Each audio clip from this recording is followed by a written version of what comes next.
With Democrats competing to think up some new ways to spend other people's money, like yours, thank goodness there are a few people left in D.C. with some fiscal sanity, like my first guest, an expert on business, economics, and banking. He serves on the House Committee on Financial Services, and he's a former official in the Treasury Department under President Bush 41. Would you please welcome my friend, Arkansas Congressman French Hill.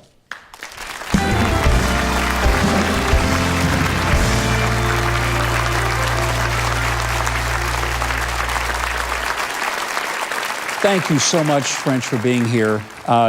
Let's talk about something that is near and dear to your heart, and you've been really passionate about this.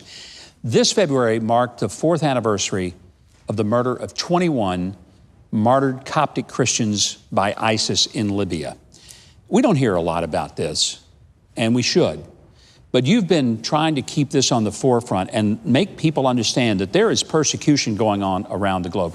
Why is it important to you? Well, it's important in that 4 years, no one can forget the orange jumpsuits on the beach in Libya. And I think for a lot of Americans, that was the first time they even heard the term Coptic Christian. Yeah.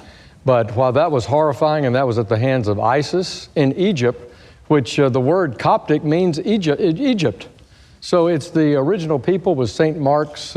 St. Mark founded the church there in the Nile Delta, and so I want the Coptic Christians to be treated with respect, human dignity, and follow the rule of law in Egypt, like the Muslim Egyptians, like the non-Coptic Egyptians, and that's why I'm working so hard on this issue. Are things getting better in Egypt? I mean, President al-Sisi seems to have done at least significant gestures toward showing respect for Christians that has not happened before. Yes, he's been working closely with the Christian church, the evangelical church, and he's done the right things in the Coptic church in terms of he's gone to Mass with the Coptic Pope. He's built a new, beautiful Coptic cathedral next to the largest mosque in the world now at their administrative center. He's said the right things. He wants to improve education. But down through that country in the rural areas, Copts are still treated with great harm and discrimination, and I want to see those crimes punished. So I'd like to see the president do the right thing at the top, but also make sure it carries out through the whole country. I mentioned to the audience that you were a Treasury official in the Bush administration of President Bush 41. You've been a banker, economist. You've done things all over the financial spectrum. When you see people like Alexandria Ocasio-Cortez say that we all need a guaranteed income and Medicare for all and free college, as an economist and as a person who spent your life in finance, your reaction to that? I try not to react to it. I've never seen more nonsense served up than I have in the last couple of months by the Democrats. And she's at the forefront of it. The dignity of work, the dignity of creating your own place, your own entrepreneurship, saving money, investing money, building a better life for yourself and your family. That's the American dream. And we have freed billions in this world from poverty, from hunger, from war, from famine. Why? Because of the benefits of capitalism. Trade across this world. We've lifted people out of despair, all because of the capitalist system put forward by the United States, particularly since World War II. Yeah, but to hear some of the socialists talk about it, you would think that it's all based on greed and that a few people are just cleaning up and that so many people are absolutely without even so much as a piece of bread. So what's wrong with that assessment? Well, it's wrong because it's not reality. You look at the lowest unemployment we've had in over 50 years across our whole country are being lifted up through hard work, people being attracted back into the workforce, all by having a capitalist policy of lower taxes, let families keep more of their own money to do with as they see fit, lower the regulatory burden, let business form and be formed more quickly and more flexibly. Our economy is the best in the world right now, better than anywhere in Europe, better than anywhere in Asia, and it's because Americans work hard and we have a system that is a capitalist system, and we need to invest in it, nurture it, and make sure it's there for the next generations to come. Congressman, I heard some people on the left say that the tax cuts have failed because some people aren't getting as much in their refund. And I'm scratching my head thinking, they're not getting as much in their refund because they got it in their checks. So rather than the government getting an interest-free loan from the taxpayer, which is what normally happens, a refund means the government took too much of your money all year long, they actually got it on the front end. Why don't people understand? I mean, that's so simple, and yet there are people all over America acting like, yeah, my tax refund isn't as big. I don't think that tax cut helped me at all. Well, we're moving from about 9 out of 10 Arkansans are going to get to take the standard deduction and see that benefit, but we changed the tables last February. So your withholding, if you get a W-2 from an employer, was adjusted last February. So you've had that benefit all year long, and you didn't get to loan the money, as you say, to the federal government and then get it back in January. It's a good thing. Well, let's change the subject to something else that's been hard for me to even begin to understand. You and Congresswoman Ann Wagner of Missouri, who's a great friend, and I love her to death, both of you have been very passionate. You introduced a bill in the House. It was a companion bill to the one that Senator Sass introduced in the Senate. The Born Alive bill, basically saying that if a child survives an abortion, this doesn't restrict the abortion, but if a child survives it, this child is now outside the womb, no longer connected to the mother. The doctor has to render aid. And it did not pass in the Senate. What is wrong with people in Congress who cannot pass that bill? Well, first, let me thank you for a lifetime of commitment on your part to life. You are a great voice in our country. Well, thank you for that. Something I truly, deeply believe in, as you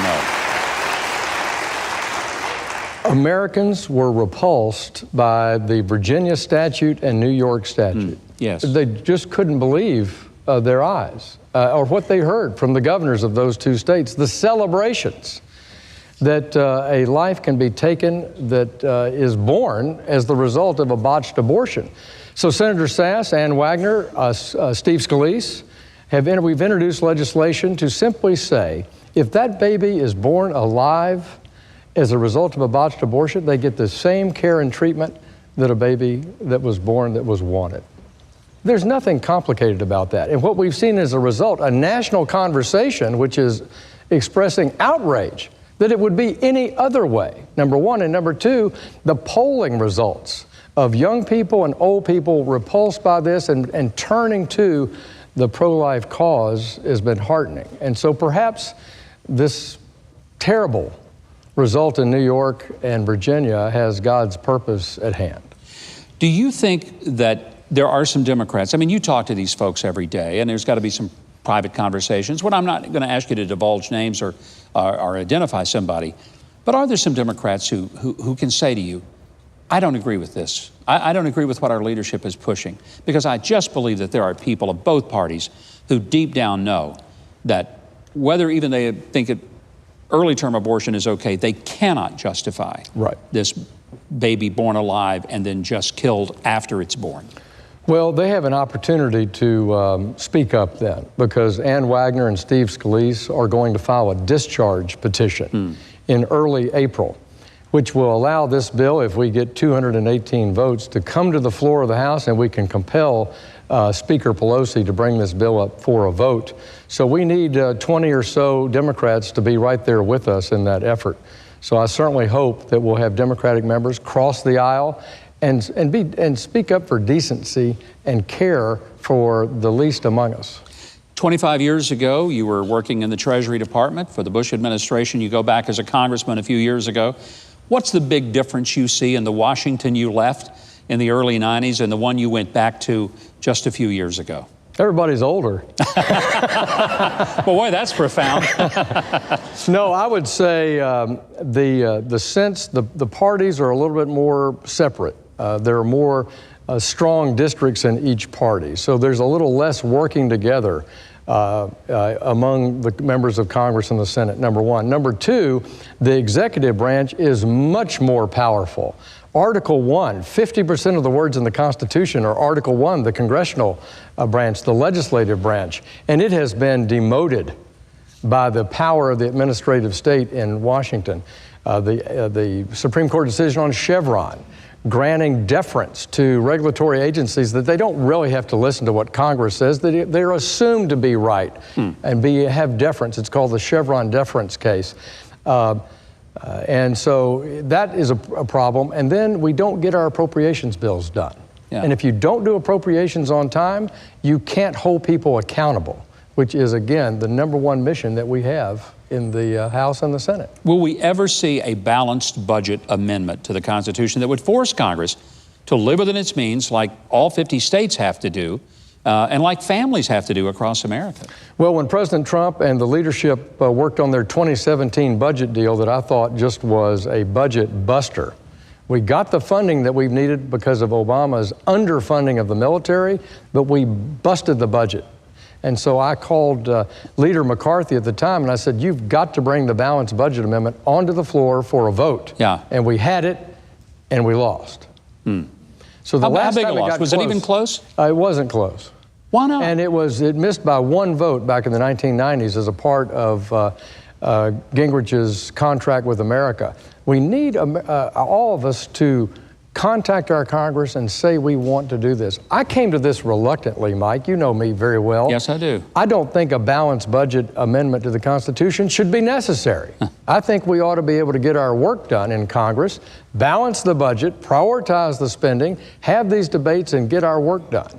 But after all these years, I've reluctantly come to the conclusion that's the stick that we need to get our work done. Well, I hope it happens. Congressman, I cannot tell you how proud I am of you and your service to the state of Arkansas and to the country, and for the many issues that you've taken on. I appreciate you. It's a joy to watch you. Not every congressman I feel so good about, but you, I do, and I thank you so very much. Appreciate it so much, Dan. Good to see you. Thank you. Now, we hope that you can inject some fiscal sanity into a House that's gone wild. And by the way, you can keep up with all the news from my guest at his official website, hill.house.gov. That's hill.house.gov. Also, follow him on Twitter at Rep. French Hill.